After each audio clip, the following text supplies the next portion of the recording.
Hello, everyone. I am so excited for this episode of Plug into Devin. We've got with us Sam Winkler. He's running for House District 42 in West Jordan, South Jordan, and he is now a South Jordan police officer.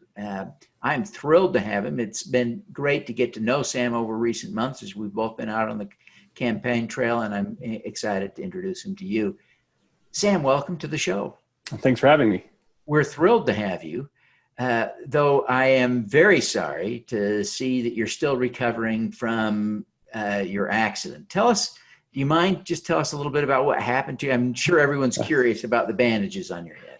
I was a victim of a freak accident. We were getting some pictures taken in Fairmont Park up in Sugar House. A microburst came through. I heard a tree branch crack, and just as I was about to look up, it clocked me in the head, and I wound up having to get about a dozen staples and some stitches up in my head.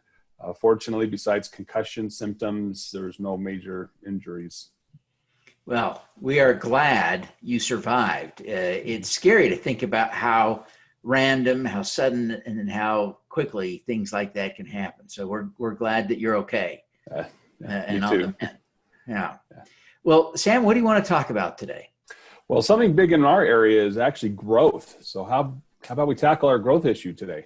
Yeah, what are the challenges you're seeing? I think this has come into a lot of communities, in my district, in Utah County, in Wasatch County, lots of growth issues to deal with. What are you seeing? So the area I represent is the west half of West Jordan and the west half of South Jordan, where there is a lot of undeveloped land, and the developments are coming. It includes the west part of Daybreak, and we're even surrounded by the areas of Harriman, where the Olympia Hills project is coming in. And what we're starting to see now is not only our schools filling up and over capacity, but we don't have the infrastructure in place to handle this growth. Yeah. Growth is really a challenge to manage because in so many ways, it's so positive and it's so necessary. We need more homes for more people, and more people are coming. But it does bring challenges. How do you manage those challenges, Sam? Well, that's a great question. First of all, we need to have great plans in place to see what's going in, and then build for those plans. When it comes to Daybreak, they have this great plan, but as the economy is changing, the business has been changing also. You're not seeing a lot of those retail stores wanting to move out into suburb areas. The offices, especially with the COVID right now, office landscapes are changing themselves. So it's requiring the developers to be a little bit more creative with their development, which means there's more houses going in, and people are still having to drive a long way to get to a business wherever that business may be. And that is just packing our roads full. And we don't have transit out in this area. It's very limited. It'll be interesting to see if people can respond to COVID in a long-term way with more work at home for people. Obviously, police officers don't work from home, but a lot of folks can, right? That's correct. There's people that work in restaurants and retail, offices, medical, schools. They're going all over the valley. Some of our residents, go all the way down to Provo, all the way up to Ogden every day, and they're just taxes our infrastructure over and over and over again. Yeah. So it's a multifaceted problem with multifaceted solutions, isn't it? It is. And it's not just roads that we need to talk about. It's public transit. The area I'm in is actually about 20 years old, my neighborhood. And the internet service we have isn't what I would consider adequate for today's needs, especially if you're working from home. So there's a lot of things that we need to be considering when it comes to growth and our infrastructure, including water. And the big question is, how much water do we really have that's going to carry us into the future?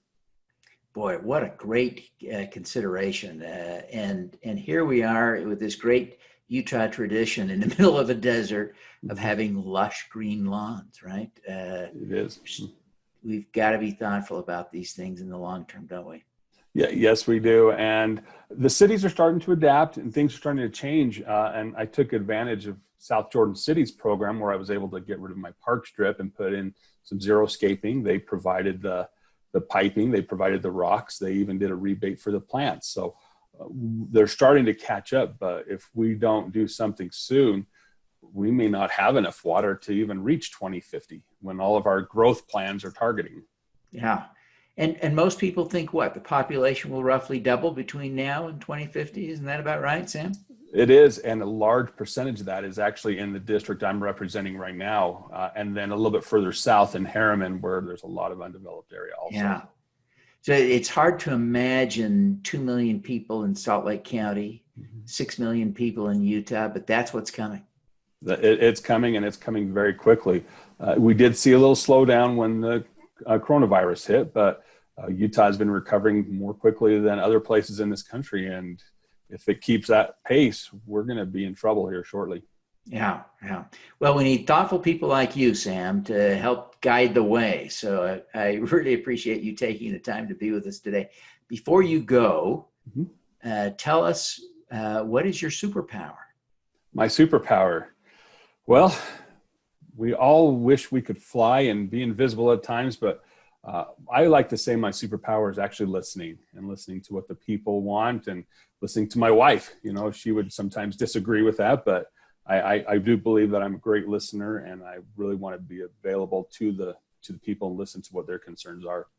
Fantastic. Well, Sam, thank you so much for taking the time to be with us. We really can't thank you enough. Before you go, one last thing. Tell people how they can learn more about you, how they can learn about your campaign, how they can connect with you personally. Yeah, so you can find information. I'm on Facebook at Sam Winkler, the number 4 UT House 42. My website is Vote For, and that's the number 4, voteforsamwinkler.com. I'm on Twitter, on Instagram. You can email me, sam@voteforsamwinkler.com. Give me a call. I'd love to hear from you. Fantastic. Sam, thank you so much for being with us.